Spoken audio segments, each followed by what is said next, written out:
प्यारे बच्चों, आज मैं आपको चैप्टर फ्रिक्शन से घर्षण से एक क्वेश्चन करा रहा हूँ।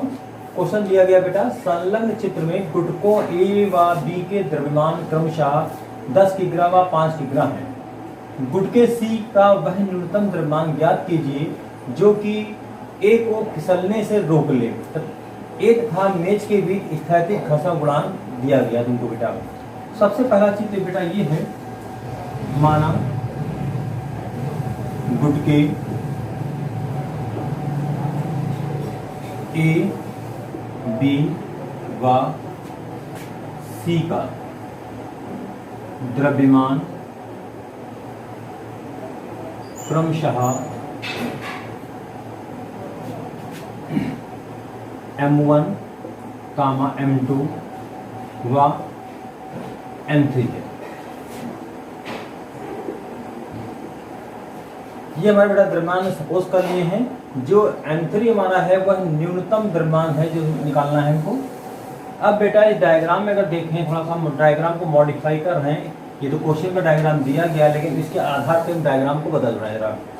आप इस बॉडी के आधार बात करें तो इस पर जो रिएक्शन लग रहा होगा बेटा वो कुछ ऐसा होगा, और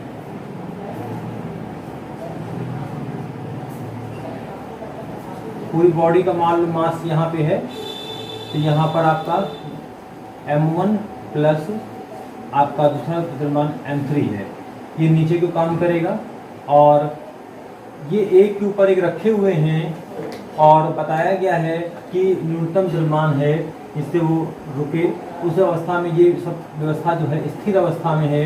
अतः यहाँ पर इस डोरी में जो टेंशन काम कर रहा होगा T, और पीछे की ओर हमारा जो एक फ्रिक्शनल फोर्स होगा Fs, ये दोनों उस अवस्था में बराबर होने चाहिए बेटा।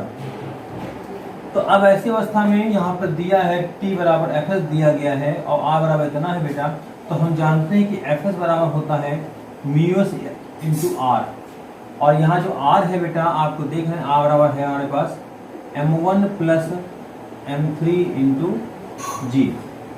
तो ये R जो हमारा नीचे का M1 प्लस M3 है, वेट के रूप में ये G इतना काम करेगा बेटा। तो Fs हमारा बेटा हो जाएगा μs इंटू R।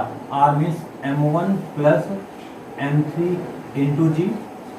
हमें मालूम है कि यहाँ पर T बराबर Fs है, क्योंकि द्रव्यमान नहीं है, स्थिर अवस्था में है, तो T बराबर हो जाएगा Fs means μs M1 plus M3 into G हो जाएगा बेटा। अब इसको हम सपोज कर लेते हैं समीकरण नंबर 1 है बेटा।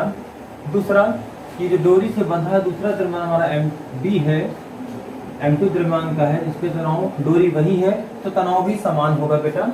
इस अवस्था में डोरी T पर भार जो यहाँ पर होगा वो हमारा M2G काम करेगा, क्योंकि द्रव्यमान B को हमने M2 माना है बेटा।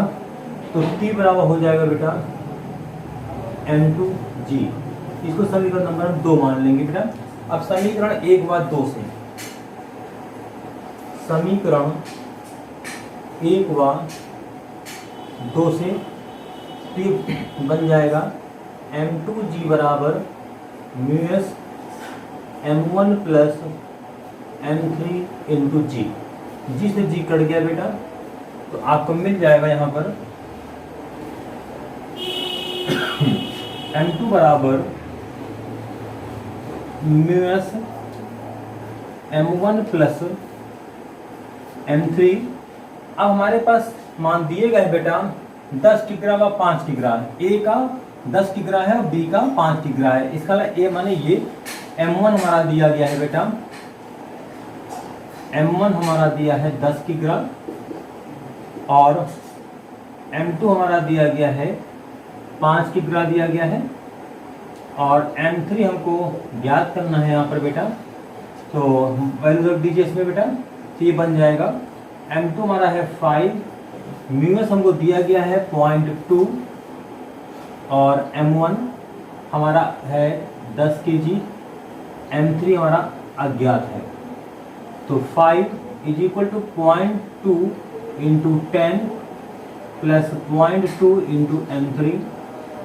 ये हो जाएगा 5 is equal to 2 plus 0.2 into M3, तो 5 माइनस 2 हो जाएगा बेटा ये बराबर 0.2 m3, तो 3 इज इक्वल टू हो जाएगा बेटा 0.2 इंटू m3, तो m3 बराबर हो जाएगा बेटा 3/0.2, दशमलव हट जाएगा, 0 आ जाएगा, 2 1 जा 215। तो इसका मतलब ये हो बेटा m3 जो हमारा होगा वो हो जाएगा 15 किग्रा। तो जो हमारा पिंड C होगा बेटा वो कम से कम 15 किलोग्राम का होना चाहिए, तभी वह उस मेज पर रुक पाएगा, उस संतुलन को बनाए रखेगा, अन्यथा ये संभव नहीं है। यही इसका बेटा रिजल्ट हो जाएगा, ये आंसर कहलाएगा। और हमारे ख्याल में आपको सब समझ आ भी गया होगा, कोई समस्या नहीं हो रही होगी। धन्यवाद।